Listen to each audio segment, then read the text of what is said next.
And I'm going to start tonight by doing the reading from the language of letting go. And I picked a simple reading for tonight, the recovery prayer. Thank you for keeping me straight yesterday. Please help me stay straight today. For the next 24 hours, I pray for knowledge of your will only for me and the power to carry that through. Please free my thinking of self-will, self-seeking, dishonesty, and wrong motives. Send me the right thought, word, or action. Show me what my next step should be. In times of doubt and indecision, please send your inspiration and guidance. I ask you might help me work through all of my problems to your glory and honor. Today, I will trust that God will do for me what I cannot do for myself. I will do my part, work in the 12 steps, and letting God do the rest. I wanted to read that because tonight, what I want to concentrate on basically is the concept of the caregiving addictions. And as most of you know, I can probably talk about this for a couple of hours because this is my core, my center. But the caretaking addictions are around some basic principles. First of all, it's another form of hiding. See, when you're a busy person and you're always doing for everybody else, you never have time for yourself. And so it is an avoidance of looking at self. At the same time, it's also a whole heavy concept of blaming. And one of the things that happens a lot of times is caretakers have a tendency to blame, to be angry, to have a lot of frustration, to be burnt out, to be tired, but at the same time, to always come through. They have a drive inside of them. The other thing that's big with caretaking is caretakers are very lonely people, very empty. And because of that, they literally have no real sense of who they are as a person. But to the outside world, they're functional, they're able to get things done. The major addictions that come under caretaking are, of course, workaholism, drugs and alcohol. These are the legal drug addicts and alcoholics. Relationship addictions, and also compulsive overeating. There's a lot of different areas that are connected with this. But I want to share something with you tonight, which is really important because I want to share from a personal perspective. It took me a long time to get in touch with this, but the first 44 years of my life, I lived in the shell. It's interesting how during my years in the priesthood for me, and only for me, was a great hiding place, a place to avoid having to look at me. During that period of time, I was extremely functional, and to the outside world, I appeared to have my act all together. I mean, take a look at some of the crazy things I did. I taught high school when I first got ordained. I basically ran a parish. I was in charge of the cheerleaders. I coached the JV baseball team. I ran the chess club. I ran youth programs. I must have had 15, 20 different activities going on at one time. And I was good at multitasking. I was good at getting everything done. Did I totally know what I was doing? No, but I got it done. And the bottom line was everybody thought I was the cat's meow. They looked at me as the hero because I was coming through, getting everything functioning. At the same time, I didn't realize it, but deep down inside, I was burning myself out. But see, I didn't see it that way. So I had my way of hiding, running away. And this goes way back to my childhood because I realized, and caretakers goes back to our childhood. We're the good kids. We're the kids that basically have no direction. I know now I was the lost child. I was drifting, floating through life. And literally, as a little boy, I was a people pleaser. And this is what caretakers do. I want everybody to like me. I want to be able to come through for everybody. I want to be able to do whatever people want me to do. That's why I was the perfect student. The nuns loved me. I always did whatever people wanted me to do. But the bottom line was, I never really had a real sense of who I was as a person. You've heard me over and over again. You know, I went to Al-Anon and after I was 3 years ordained, and they told me to work on me, and I told them I didn't need any work because I was perfect. Everybody else needed to work. I had that drive inside of me to save the world, to fix everybody, to save everybody. I personally wanted to take on, but I didn't realize it. Deep down inside, I also was a very angry person. I found that out later on when I had to deal with my eating disorder. I carried a lot of resentment, a lot of anger, and a lot of frustration. But this is what happens with caretakers a lot of times.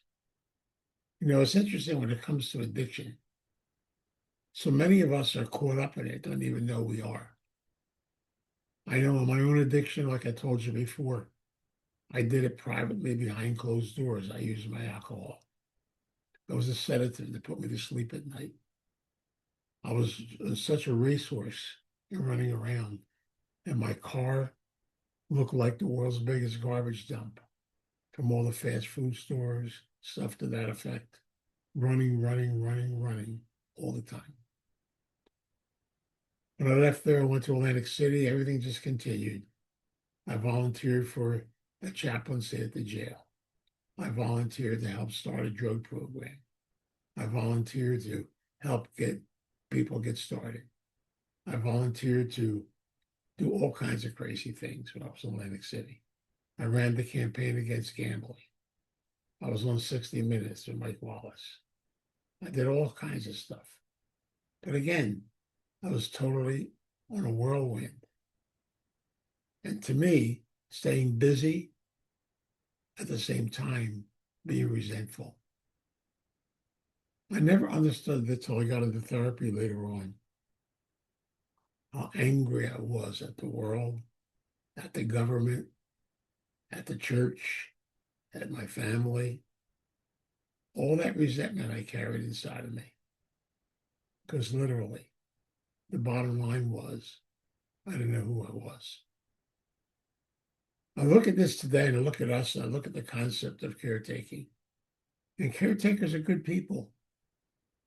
The only problem is we have this drive inside of us to always be doing, always be fixing. We always come through. And believe me, we're tired, burnt out, exhausted. But even through all that, we're still there. And even today, that compulsion is still within me. That compulsion, but I'm learning some magical things today. And caretakers have to learn this. We have to learn, first of all, how to set boundaries. We have to learn a very powerful and beautiful spiritual word. The word is no. We're allowed to say no. We're allowed to say no, thank you. We have to realize that we are the architects of our life. I tell caretakers, we need to go home and look in the mirror and look at that person in the mirror and ask ourselves some very powerful questions. Who am I? What am I all about? Do I love who I am? Am I celebrating my own personhood? Because you know as well as I, if I don't love myself, I can't give love to anybody else. If I don't like who I am, how can I like other people? If I don't love me, celebrate me, honor me, it comes from the inside out, not from the outside in. And that's what happened for a long period of time. with caretakers is always the outside in. Caretakers are known for running companies, but also being angry at the establishment. That's why one of our features is we do a lot of bitching, griping, and complaining, even though we don't do anything about it. Sometimes I think we just like to do that. We still want to be in charge. I always tell kind of a funny story. You ever live with a caretaker who's going to call out sick the next day when he's not sick? Now, if you live with that person, get a motel room. They're going to be up all night working on their story because they feel guilty, they feel bad, they feel that they really can't do this, and they make up this gigantic story. The next day at 7 o'clock, they got to make that phone call. They dread it. They have to call up and say, I'm not coming in today because I'm sick. The person on the other end doesn't even give them a chance to tell their story. The person on the other end says, okay, bye, poop. Now I got a problem. Nobody got my story. So what are they thinking about all day at work? Maybe I better not go outside because somebody might see me. Maybe I better do this. Now I got to work another whole day on the story. This was my day off. And yet I'm making myself sick, even though I'm not sick. And the crazy part about it is going to work the next day, what really kills the caretaker, nobody even knows you were missing. That really gets you upset. Now I got to go around all day telling people my story when basically they don't even want to know my story. All this guilt, all these feelings, all these things that go on inside of us. And that's one of the things I want to bring out because I don't think we realize that the caretaking addictions, all of them, have a core on the inside. The core is emptiness, loneliness, anger, and resentment. And it's almost like we become a target for other people. You know, I told you this a long time ago, because I feel so many times in doing all the good that we do, sometimes we're just doing enabling. And I told you that story about that gentleman, Sonny, from Atlantic City, who I put into treatment. And when he came out of treatment, he came up to me and he said, Father, you're an idiot. You should do everything for everybody. You bail people out. You pay their bills. You do this. Stop it. Stop being an idiot. And just give them treatment. I never understood enabling. And yet I didn't realize so many times in my own life, and many of us, we enable not even knowing we're enabling. We think we're doing good. But in reality, we're helping people to stay in their insanity and their craziness. Why? Because you want to fix them. And then you find out later on, you can't fix anybody. You can't save anybody. You can carry a message. You can plant a seed. But they've got to make that decision. They have to do it. I experienced that today from a gentleman I've been working with for a long time. And he disappeared off the scene. And I knew. And I just waited and waited and waited. You know, because his mother called me, everybody called me. Oh, you got to fix him. You got to save him. You got to rescue him. I said, no. So today I got a text. He finally got fired from his job. And yet, in my mind, I said, probably the best thing that happened to him. Because now he's got to face reality. You know, so what can I tell you? Nobody's ready until they're ready. And many of us have to play this role, this caretaking role, because it's our identity. And that's why it's important for us to have that balance in our life.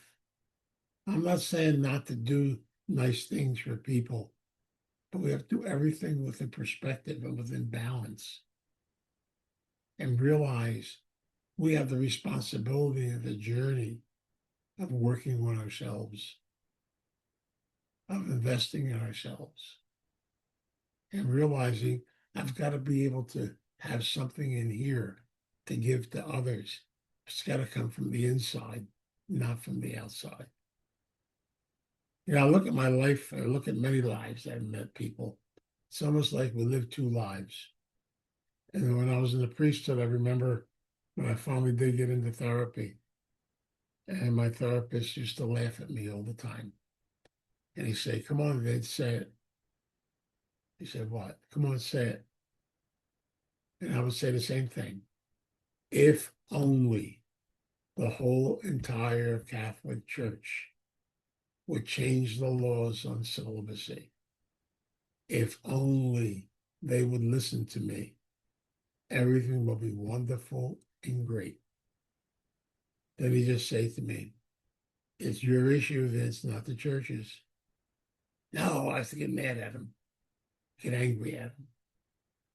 See, I was waiting for the institution to change. I was waiting for the outside to say it's okay.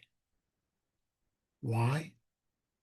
Because as a caretaker, I was so caught up in fixing everything that I had a fear inside of me, a powerful fear. And caretakers have this fear deep down inside of them. And the fear is that basically they need almost a victim to keep themselves going. I remember many times I told you these stories. People complaining about their husbands because they're alcoholics, and then they got sober and they complained about them going to too many meetings. I got into such an addiction of just complaining, complaining, complaining. He's never home because of too many meetings now. Before, I wanted to throw him out of the house. So the concept is you get backwards, you get forwards. And that's why these are patterns that we need to break. Because if we don't break the patterns will break us. And that's why it's an important thing in the recovery process to be able to stop, stand still, take a look at your behavior, take a look at the fact. Yes, we have to arrest the addictions. In relationships, we love to get involved with sickies. We're always trying to fix somebody, rescue somebody.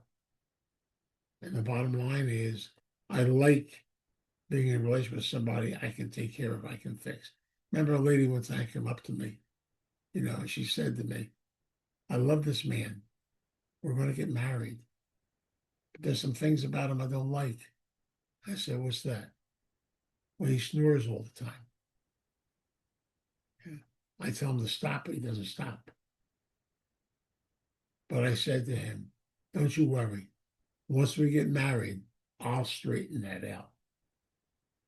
I said, "Good luck." But see, again, I'm going to straighten him out because I have a hard time accepting the reality that he snores and make adjustments accordingly. I take that to many levels in our lives.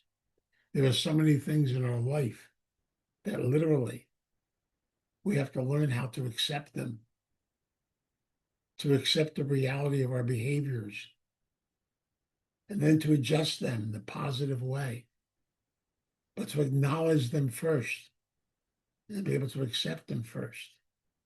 That is so important. And yet, it's hard for us to do because we're used to behavior patterns. Even now, I got to keep catching myself every so often. I want to go tell this person what to do. And then I stop and I say, "Wait a minute. No, it's not my job. I can just carry a message, plant a seed, and then let things happen when they're supposed to happen. Just like with that gentleman, the mother can call me, the girlfriend can call me, everybody can call me, and I just had to sit back and wait till he was ready to make the phone call. But sometimes, I know caretakers in my own life. Sometimes something drastic has to happen to wake us up. Sometimes we have to fail at something to finally wake up. Sometimes we have to realize that everybody around us, really doesn't truly love us. Sometimes they take advantage of us. It was kind of a powerful thing. I want to share it with you because it just happened to me. For a long period of time, I ran starting point by the seat of my pants. For a long period of time, I was able to get through. And then Loretta took over. And then basically, and now Angela took over. And I guess I'm at a different stage in my life right now.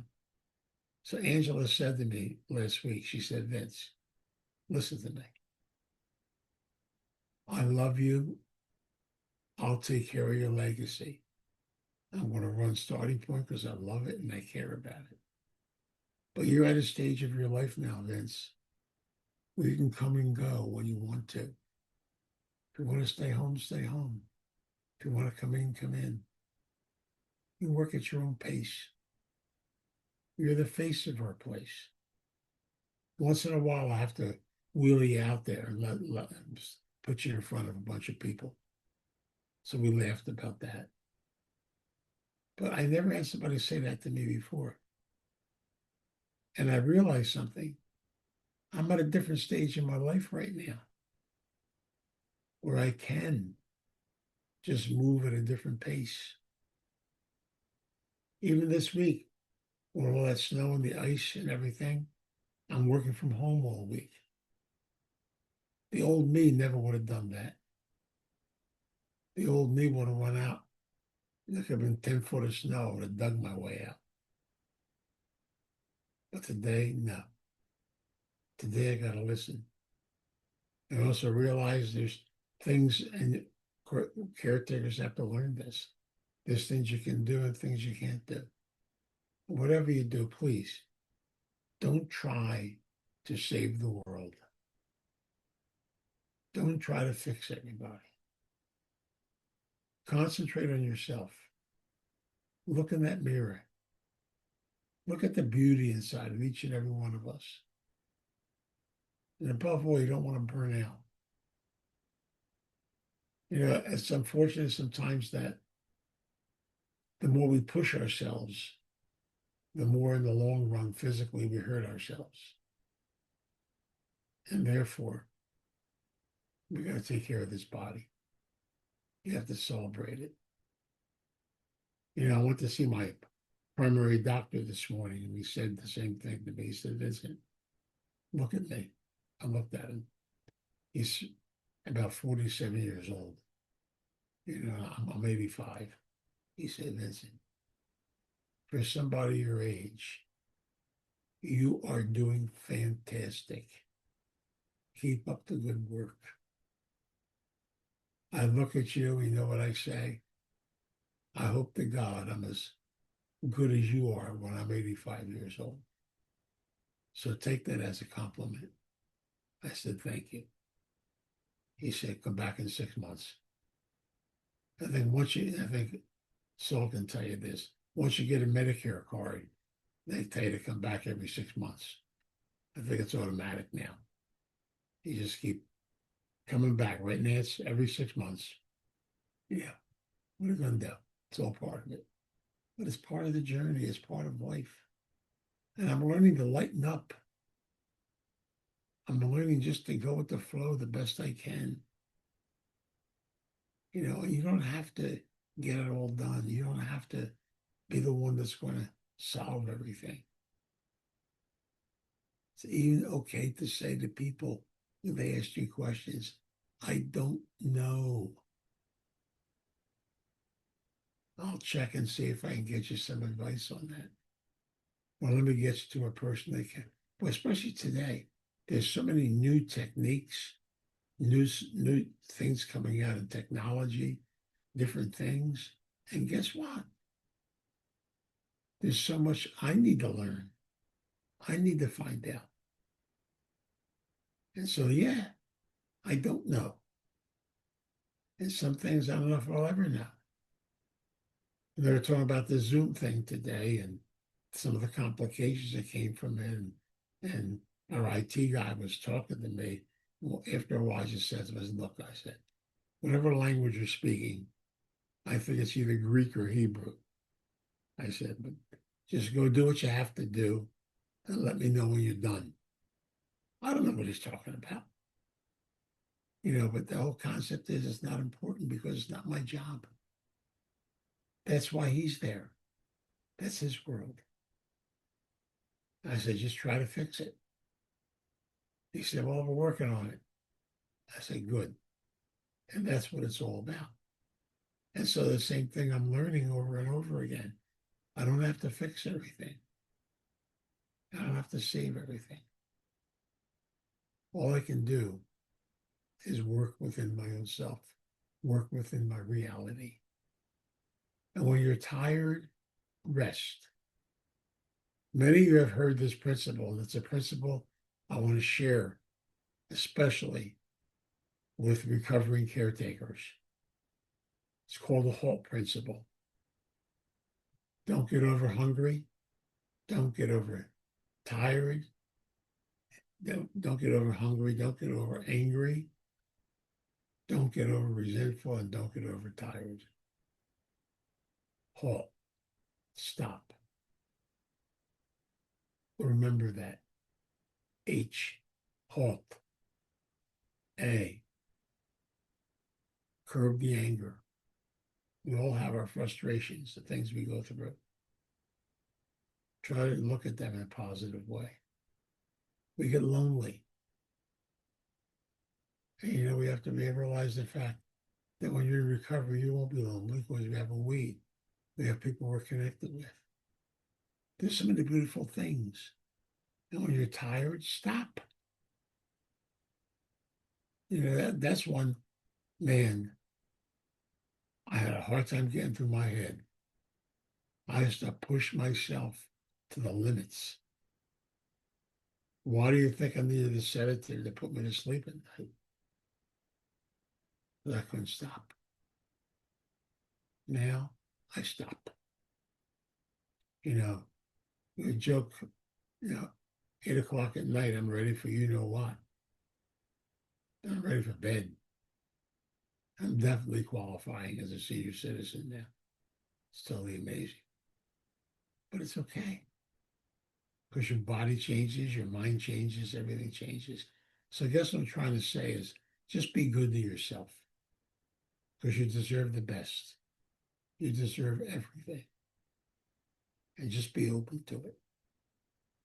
And so as you look at this aspect of caretaking, try to realize the value of taking care of ourselves. Okay, so what I want to do next week is spend a session with you just talking about the overview of all these addictions, but also maybe answering your questions if you have some, kind of a conversation. So I'll work on that next week before we start the next series. So just remember how beautiful and special we all are. So let's pray. God, we come before you in prayer.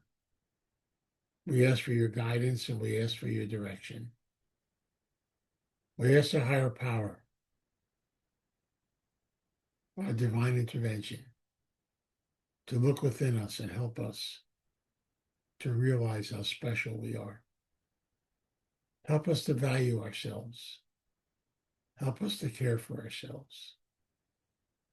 Teach us, please, that if we do these things, we'll have the energy to be able to share with others. Teach us to come to an acceptance of where we are in our journey. Help us to be open to it. Teach us to realize that journey is part of who we are. We are your creation. We have your love. As we learn to love ourselves, be with us, guide us, and direct us in all different areas of our life. For you truly are our guide, our strength.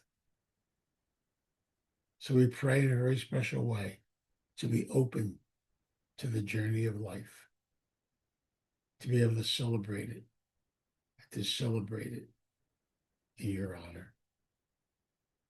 So we pray and we ask for this guidance. We ask for this direction, and we ask for it in your name. Amen.